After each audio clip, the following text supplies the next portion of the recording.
அனைவருக்கும் வணக்கம். இன்றைக்கு நடந்து முடிஞ்ச தமிழ் தேர்வோட ஆன்சர் கீ பார்க்கலாம். ஸோ இன்னைக்கு முடிஞ்ச தமிழ் தேர்வு பார்த்தீங்கன்னா ரொம்பவே ஈஸியாக இருந்துச்சு. நியர்லி நம்ம 90 மார்க்ஸ் வந்து ஸ்கோர் பண்ணலாம் இதில். ஸோ ஏற்கனவே நீங்கள் படித்த அந்த ப்ரீவியஸ் இயர் கொஸ்டின் பேப்பர்ஸ்லேருந்து ஆஃப் எலி குவார்டர்லி அண்ட் அந்த ரிவிஷன் கொஸ்டின் பேப்பர்ஸ்லேருந்து தான் மேக்ஸிமம் கொஸ்டின்ஸ் கேட்டிருக்காங்க. 1 மார்க்ஸில் ஒரே ஒரு கொஸ்டின் மட்டும் புக்கின் கேட்டிருக்காங்க, மற்றது எல்லாமே புக் பேக் கேட்ட மாதிரி தான் இருந்திருக்கு. சரிங்களா?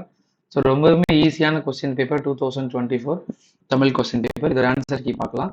இந்த ஆன்சர் கீயோட பிடிஎஃப் வந்து நான் டிஸ்கிரிப்ஷனில் கொடுக்குறேன், அந்த லிங்க்ஸில் டவுன்லோட் பண்ணிக்கோங்க. ஸோ ஃபுல்லாக வீடியோவை கடைசி வரைக்கும் பாருங்கள். ஃபர்ஸ்ட் கொஸ்டின் பார்த்தீங்கன்னா, மின்னீர் தனியாழி வெங்கதிர் ஒன்று ஏனையது தண்ணீர் இல்லாத தமிழ். இவ்வடிகளில் பயின்று வந்துள்ள தொடை நயம் என்னதுன்னு பார்த்தீங்கன்னா, அடியதுகை சீர்முனை. இது எல்லாமே புக் பேக்கில் கேட்டது தான். அதுக்கப்புறம் குரங்குகள், விலங்குகள், பறவைகள், பசுக்கள். இதோட பொருத்தி விடை கண்டுபிடிக்க சொல்கிறாங்க. குரங்குகள் வந்து குளிரால் நடுங்கணும், குளிரால் நடுக்கம் செய்யும். விலங்குகள் வந்து மேய்ச்சலை மறக்கும். அதுக்கப்புறம் பறவைகள் பார்த்தீங்கன்னா மரங்களில் வீழும். பசுக்கள் கன்றுகளை தவிர்க்கும். ஸோ இதுக்கான கரெக்டான ஆன்சர் பார்த்தீங்கன்னா குரங்குகள். இந்த 4th ஒன், அதாவது ஃபர்ஸ்ட் ஒன்னுக்கு 3rd ஒன், செகண்ட் ஒன்னுக்கு 4th ஒன், 3rd ஒன்னுக்கு வந்து செகண்ட் ஒன், 4th ஒன்னுக்கு ஃபர்ஸ்ட் ஒன். ஸோ ஆப்ஷன் 4 தான் வந்து இதுக்கான சரியான ஆன்சர். 3rd கொஸ்டின் பார்த்தீங்கன்னா, பலர் துஞ்சவும் தான் துஞ்சான், விழித்திருந்தவரும் அவரை பாடியவரும் அப்படின்றதுக்கு கொஸ்டின் கொடுத்துருக்காங்க. இதோட கரெக்டான ஆன்சர் பார்த்தீங்கன்னா, சோழன் நலன் கிளியை கோவூர் கிழார் தான் இதோட கரெக்டான ஆன்சர்.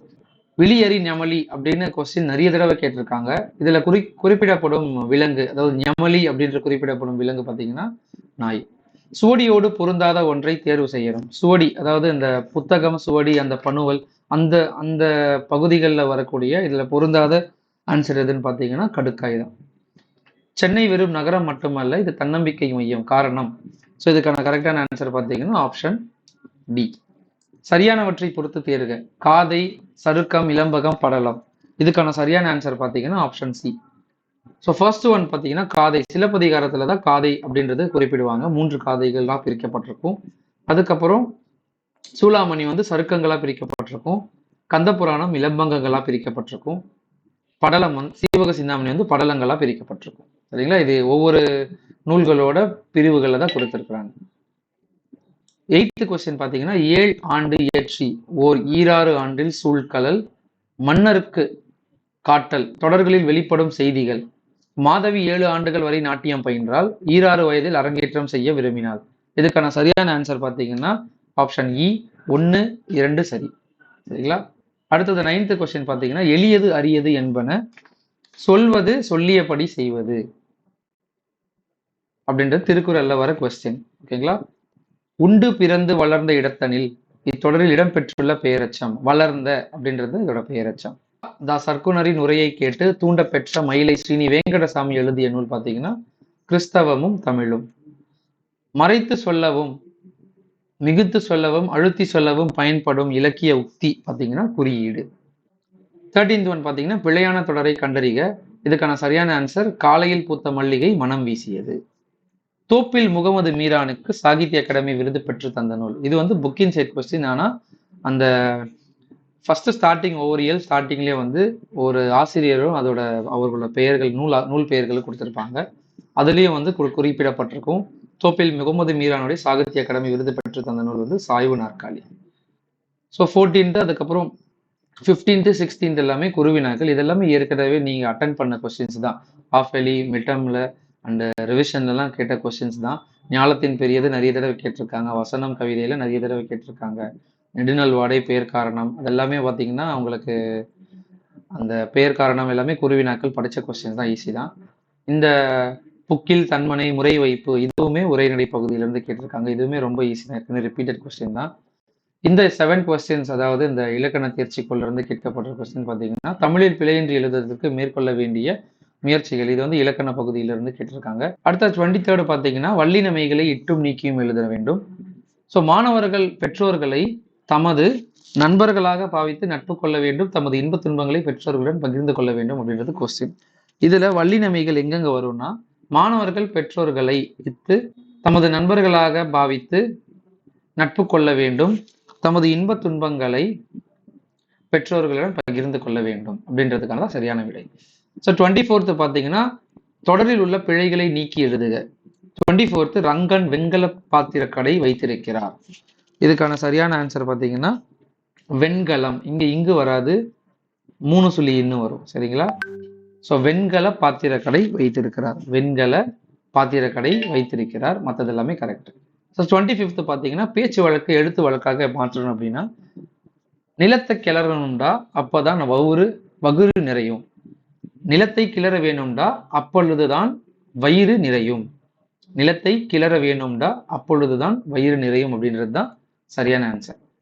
பொருள் வேறுபாடு அறிந்து தொடர் அமைக்கிறதுல ஃபர்ஸ்ட் திண்மை 2 கொடுத்துருக்குறாங்க. இதுல முதல் திண்மை பார்த்தீங்கன்னா தீமை அப்படின்ற அர்த்தம் தரும். இரண்டாவது திண்மை பார்த்தீங்கன்னா உறுதி அப்படின்ற அர்த்தத்தை தரும். சரிங்களா? ஸோ இதுக்கான சென்டென்ஸ் வந்து நீங்க ஓனா எழுதலாம். ஏதேனும் ஒன்றனுக்கு பகுப்பது உறுப்பு இலக்கணம் தருக. இப்போ இது ரெண்டுமே ரொம்பவே ஈஸியா கொடுத்துருக்கான். சம்டைம்ஸ் வந்து கஷ்டமா கொடுத்துருப்பான். இப்போ செய்த பார்த்தீங்கன்னா செய் கூட்டல் தா. இப்போ செய் கூட்டல் இத்து கூட்டல் ஆ. ஸோ செய் வந்து பகுதி, இத்து இறந்த கால இடைநிலை, ஆ வந்து பெயரச்ச விகுதி. அதே மாதிரி கலங்கி பார்த்தீங்கன்னா கலங்கு கூட்டல் இ. கலங்கு வந்து பகுதி, ஈ வந்து வினையச்ச விகுதி. ஸோ ரொம்பவுமே ஈஸியா கேட்டிருக்காங்க ரெண்டுமே. அதுல இருந்து ஏதாவது ஒண்ணு கூட நீங்க எழுதிருக்கலாம். உங்களுக்கு 2 மார்க் கிடைச்சிருக்கும். கலை சொல்லாக்கம் தருக. ஸ்டேப்லரோட கலை சொல்லாக்கம் பார்த்தீங்கன்னா பிணைப்பூசி. பிணைப்பூசி அப்படின்றது ஸ்டேப்லர். டெல்லரோட கலை சொல்லாக்கம் பார்த்தீங்கன்னா விரைவு காசாளர். விரைவு காசாளர் அப்படின்றது டெல்லரோட ஆன்சர். சரிங்களா? ஸோ மற்றது ஏதேனும் புணர்ச்சி ஒன்றனுக்கு புணர்ச்சி விகுதி தருக அப்படின்றது உரனுடை. உரன் கூட்டல் உடை. அப்போ இன் பிளஸ் ஊ வந்து சேர்ந்துருச்சுன்னா புணர்தல் ஆயிடும்.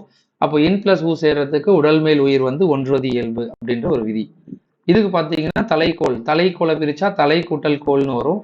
அந்த இக்கு சேர்றதுக்கு வந்து இயல்பினும் விதியினும் உயிரும் கசத்தபமிகும் அப்படின்ற ஒரே ஒரு இதுலயும் வந்து ஒரு விதி வரும், இதுலயும் வந்து ஒரு விதி வரும். ஸோ ஒரு ரூல் போட்டாலே நமக்கு ஏதாவது ஒண்ணு எழுதிடலாம் ஈஸியா. ஸோ இந்த புணர்ச்சி விதியுமே ரொம்ப எளிமையா தான் கேட்டிருக்காங்க. சொல்லை பிரித்தும் சேர்த்தும் எழுதுக. அதுல கோவில் பாத்தீங்கன்னா கோ கூட்டல் இல். கோவில வந்து நம்ம கோவில்னு சொல்லலாம், கோ கூட்டல் இல் தனித்தனியா பிரிக்கலாம். அரசல் வாரும் இல்லம். இன்னொன்னு வந்து நம்ம கோவிலுக்கு போனேன் அப்படின்ற மாதிரி எழுதலாம். ஸோ இதுவுமே ரொம்ப ஈஸி. தாமரை அப்படின்றது தாமரை ஒரு பூவை குறிக்கும். இன்னொன்று வந்து தாவும் மறை, தாவும் மான குறிக்கும். இதுவுமே நிறைய தடவை கேட்ட கொஸ்டின் தான். ஸோ இந்த தமிழ் பேப்பர் பார்த்தீங்கன்னா ரொம்பவே ஈஸியாக தான் இருந்திருக்கு. மற்றது இந்த சிறுவினாக்களுமே வந்து ரொம்ப ஈஸியாக தான் இருந்துச்சு. இந்த உரைநடை சிறுவினா, செய்யுள் சிறுவினா, அது மட்டும் இல்லாமல் இந்த ஊவமை அணியில ரொம்பவே ஈஸி தான். இது பார்த்தீங்கன்னா ஏகதேச உருவக அணி கேட்டிருந்தாங்க. நயம் பாராட்டுக்கள் வந்து 3 நயங்களை எழுதினா கூட போதும். ஃபர்ஸ்ட்லாம் நயங்கள் எவ்வளோ எழுதணும்னு கொடுக்க மாட்டாங்க. இப்போ 3 நயங்கள் எழுதினாலே போதும்னு கொடுத்துட்டாங்க. ரொம்பவே ஈஸியாக எழுதிடலாம். இதில் எதுகை மோனை எய்பு நயம் எழுதினாலே போதும். ஏன்னா எய்பு நயம் பார்த்தீங்கன்னா கூட்டி அப்படின்ற ஒரு எய்புகள் வருது. எதுகை மோனை எய்பு நயங்கள் எழுதினாலே நமக்கு ஃபுல் மார்க் கொடுத்துருவாங்க. மற்றது வந்து இந்த திணைகள் பார்த்தீங்கன்னா வாகை திணை. வாகை திணையில ரொம்ப ஈஸியாக தான் நிறைய தடவை கேட்டிருக்காங்க. செவி அறிவுறு துறை, இந்த துறையும் ரொம்ப ஈஸி தான். இந்த பழமொழி கூட நிறைய தடவை கேட்டது தான். குற்றம் பார்க்கின் சுற்றமில்லை ஃபர்ஸ்ட் ரிவிஷன்ல கேட்டிருந்தாங்க. இதுவும் பார்த்தீங்கன்னா ஊழி பெயரினும் தாம் பெயர் யார், இது வந்து செகண்ட் ரிவிஷன்ல கேட்டிருந்தாங்க. எல்லா கொஸ்டின் பேப்பரை தான் கேட்டிருக்காங்க. ரொம்பவே ஈஸியானது. இந்த தமிழாக்கம் வந்து புக் பேக்ல இருந்து தான் கேட்டிருக்காங்க. புக் பேக்ல இலக்கண தேர்ச்சிகள் வினாக்கள் இருக்கும். அதை படிச்சாலே இது ஈஸியாக அட்டன் பண்ணியிருந்திருக்கலாம். ஸோ மொத்தமாக பார்த்தீங்கன்னா ரொம்பவே ஈஸியான கொஸ்டின், ஈஸியாக அட்டன் பண்ணி மார்க் ஸ்கோர் பண்ணக்கூடிய கொஸ்டின். சரிங்களா? ஸோ இதே மாதிரி தான் வந்து 11க்கும் இருக்கும். ஸோ ப்ரீவியஸ் இயர் கொஸ்டின் பேப்பர்ஸை வந்து நல்லா ஃபோக்கஸ் பண்ணுங்க. ப்ரீவியஸ் இயர் கொஸ்டின் பேப்பர்ஸ், இந்த ரீசெண்டாக எழுதின ரிவிஷன் கொஸ்டின் பேப்பர்ஸ் எடுத்து ரிவைஸ் பண்ணுங்க.